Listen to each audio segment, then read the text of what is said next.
ಇದು septal resection video. ಅಂದರೆ ಈ ಯೂಟ್ರಸ್ನಲ್ಲಿ ಮಧ್ಯಭಾಗದಲ್ಲಿ ಒಂದು ಗೋಡೆ ಥರ ಇರುತ್ತೆ.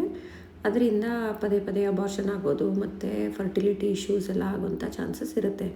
ಸೊ ಈ ಗೋಡೆ ಏನಿರುತ್ತೆ, ಈ ಸೆಪ್ಟಮ್ ಅನ್ನೋದು ಎರಡು ಥರ ಇರುತ್ತೆ. ಒಂದು ಮಸ್ಕ್ಯುಲಾರ್ ಸೆಪ್ಟಮ್ ಇಲ್ಲ ಫೈಬ್ರಸ್ ಸೆಪ್ಟಮ್. ಮಸ್ಕ್ಯುಲಾರ್ ಸೆಪ್ಟಮ್ ಅಂದರೆ ಅದು ತುಂಬ ಬ್ರಾಡಾಗಿರುತ್ತೆ ಮತ್ತು ಅದನ್ನು ರಿಮೂವ್ ಮಾಡೋದು ಸ್ವಲ್ಪ ಟೈಮ್ ಹಿಡಿಯುತ್ತೆ ಮತ್ತು ಅದು ಅಗಲವಾಗಿರುತ್ತೆ. ಈ ಫೈಬ್ರಸ್ ಸೆಪ್ಟಮ್ ಅನ್ನೋದು ಸ್ವಲ್ಪ ತೆಳ್ಳಗಿರುತ್ತೆ ಮಧ್ಯದಲ್ಲಿ. ಸೊ ಅದನ್ನು ನಾವು ಕಟ್ ಮಾಡ್ಕೊಂಡು ಹೋಗಬೇಕಾಗತ್ತೆ. ಇಲ್ಲ ಸೀಸರಲ್ಲಿ ಕಟ್ ಮಾಡ್ಬೋದು, ಇಲ್ಲ ಈ ಥರ ಒಂದು ಕೋಲಿನ್ಸ್ ನೈಫ್ ಅಂತ ಇರುತ್ತೆ. ಇದನ್ನು ನಾವು ಕಾಟ್ರಿ ಮಿಷಿನ್ ಅಂದರೆ ನಾವು ಹೀಟ್ ಎನರ್ಜಿ ಯೂಸ್ ಮಾಡಿಕೊಂಡು ಅದನ್ನು ಕಟ್ ಮಾಡ್ತೀವಿ. ಸೊ ಈ ಒಳಗಡೆ ಒಂದು ಹೋಲ್ ಕಾಣ್ತಾ ಇರೋದು ಅಂದರೆ ತೂತ್ ಥರ ಕಾಣ್ತಾ ಇರೋದು ಎಡಗಡೆ ಭಾಗದಲ್ಲಿ, ಅದು ಟ್ಯೂಬ್ದು ಓಪನಿಂಗ್ ಇರುತ್ತೆ ಅದು. ಸೊ ಎರಡೂ ಕಡೆ ಟ್ಯೂಬ್ ಇರೋದ್ರಿಂದ ಈ ಟ್ಯೂಬ್ ಓಪನಿಂಗ್ ಏನಿರುತ್ತೆ ಇದು ಒಂದೇ ಲೆವೆಲಲ್ಲಿ ಬರೋವರೆಗೂ ನಾವು ಕಟ್ ಮಾಡಬೇಕು.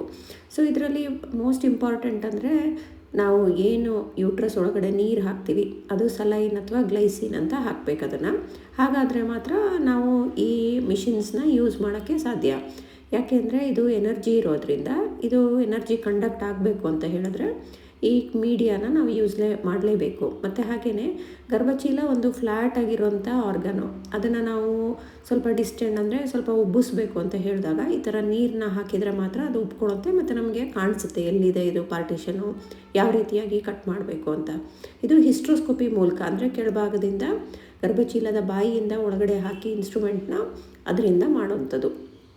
ಸೊ ಈ ಪ್ರೊಸೀಜರ್ ತುಂಬಾ ಸಿಂಪಲ್ಲು. ಇದು ಮಾಡಿದ್ಮೇಲೆ 3 ಮಂತ್ಸ್ವರೆಗೂ ನಾವು ಟ್ಯಾಬ್ಲೆಟ್ ಕೊಡ್ತೀವಿ. ಇದೆಲ್ಲ ಪೂರ್ತಿಯಾಗಿ ಗುಣ ಆಗಬೇಕು, ಹೀಲ್ ಆಗಬೇಕು ಅಂತ. ಅದಾದಮೇಲೆ ಅವರು ಪ್ರೆಗ್ನೆನ್ಸಿಗೆ ಟ್ರೈ ಮಾಡ್ಬೋದು. ಇಲ್ಲಿ ನೋಡಿದ ಹಾಗೆ ಎರಡೂ ಕಡೆ ಇರೋ ತೂತ್ಗಳು ಒಂದೇ ಲೆವೆಲ್ಗೆ ಬಂದಿದೆ. ಸೊ ಹಾಗಾಗಿ ಪ್ರೊಸೀಜರ್ ಮುಗೀತು.